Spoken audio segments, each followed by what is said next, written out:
National investigation এজেঞ্চিয়ে আজি গুৱাহাটীৰ আদালতত আপোনাৰ বিৰুদ্ধেও তেওঁলোকে যিহেতু চাৰ্জশ্বিট দাখিল কৰিছে এই সন্দৰ্ভত আপোনাৰ প্ৰথম প্ৰতিক্ৰিয়া কেনেকুৱা হ'ব? প্ৰতিক্ৰিয়াটো এই ধৰণৰ, যিটো আমাৰ শত্ৰুপক্ষ খুবেই হতাশ হৈছে, হতাশ হৈ এনেকুৱা ল'ৰা ধেমালি আৰু হাস্যকৰ এই ধৰণৰ প্ৰক্ৰিয়া এটা লোৱাৰ কাৰণে আমিও খুবেই হাঁহিবলৈ এইটো বাধ্য হৈছোঁ।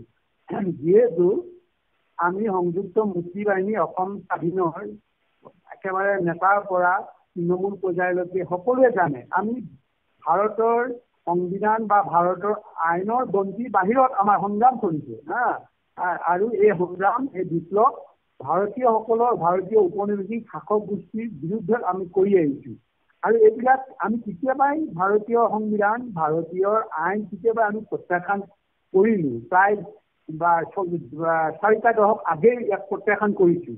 আৰু এনেকুৱাবিলাক আইন প্ৰয়োগ কৰি আমাৰ মানসিকতা কিবা দুৰ্বল কৰিব বুলি মই নাভাবোঁ। আৰু আমাৰ লগতে আমাকতো নোৱাৰেই, আমাৰ তৃণমূল পৰ্যায়তো এইবিলাক আইন প্ৰয়োগ কৰি আমাৰ মানসিকতা কেতিয়াও বিপ্লৱী মানসিকতা কেতিয়াও ধ্বংস কৰিব নোৱাৰে।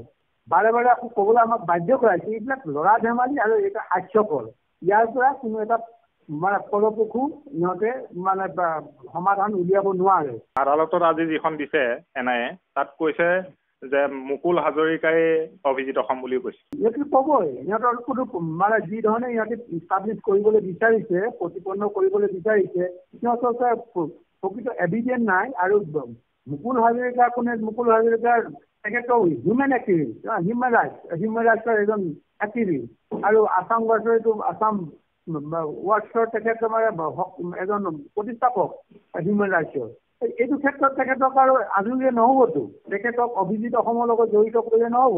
আৰু তেখেতে হয়তো আহিব পাৰে, ক'ৰবাত ধৰণৰ বিভিন্ন সময়ত ক'ত মানৱতা লংঘন হৈছে, তেনেকুৱা জেগাত তেখেতক অহাটো স্বাভাৱিক। ইয়াৰ অৰ্থ নহয় যে তেখেতে এতিয়া অভিজিত অসম, তেখেতসকলৰ ওচৰত কোনো প্ৰমাণ নাই। আৰু কিছুমান হয়তো এতিয়া কাৰোবাক জোৰ কৰি নিজৰ কাষ্টডি ৰাখি জোৰ কৰি অত্যাচাৰ কৰি যে এইজনে অভিজিত অসম, এই যে কাৰোবাক হয়তো তেনেকৈ বাধ্য কৰাব পাৰে। কিন্তু সেইটো একচুৱেলি সেইটো হ'ব নোৱাৰে, সেইটো গ্ৰাফটো হ'ব নোৱাৰে। এইটো তেনেকুৱা ধৰণৰ সাক্ষীবাদীয়ে কোনো ধৰণৰ কাৰ্য কৰি কাৰোবাক দোষী কৰাৰ কোনো সঠিক বুলি আমি নাভাবোঁ। মুকুল হাজৰিকা আলফাৰ শিবিৰত যোৱাৰ ফটোগ্ৰাফ, ভিডিঅ' আদালতত দাখিল কৰিছে বুলি গম পোৱা গৈছে।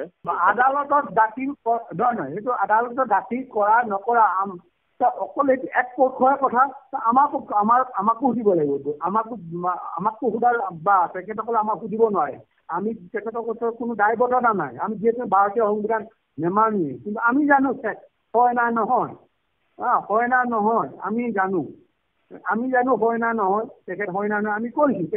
তেখেতক আমি সকলোৱে চিনি পাওঁ, এজন কি কয় হিউমেন ৰাইটছ এক্টিভিষ্ট বুলি আমি চিনি পাওঁ তেখেতক।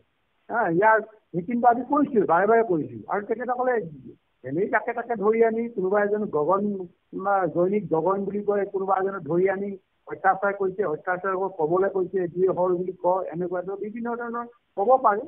এইটো কোৱাটো কোনো স্বাভাৱিক নহয়। শত্ৰু কাষত থাকিলে কোনোবাই ক'ব পাৰে মৃত্যু হয়। ইয়াৰ সেইটোৱে বা তাতে যে সত্যতা আছে বুলি আমি ধৰি নলওঁ। আপুনি কোৱাৰ দৰে হিউমেন ৰাইটছ এক্টিভিষ্ট মুকুল হাজৰিকাই আলফাৰ শিবিৰ পৰিদৰ্শন কৰিছে নেকি কেতিয়াবা? সেইটো তেখেতে কৰিব পাৰে, তেখেতে কৰিব পৰা অধিকাৰ আছে। গোটেই পৃথিৱীতে তেখেতে ঘূৰি ফুৰে, তেতিয়া কৰিবও পাৰে। কি আৰু তাততো কোনো ডাঙৰ কথা নহয়। মই কৰিবও পাৰে বুলিয়ে কৈছোঁ, কৰিবও পাৰে, কোনো ডাঙৰ কথা নহয়।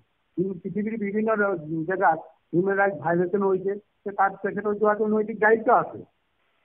আৰু বিশেষকৈ আমাৰ তেখেতৰ অসমৰ গোটেই আমাৰ ৱেষ্ট অঞ্চলৰ হিউমেন ৰাইটছ এক্টিভিষ্ট হৈ কাম কৰে। আৰু তেখেতে নিশ্চয় ক'ৰবাত আহিবও পাৰে। এইটো কোনো ডাঙৰ কথা নহয়। আহিলেই যে তেখেতৰ অপৰাধী এইটো কথা নহয়।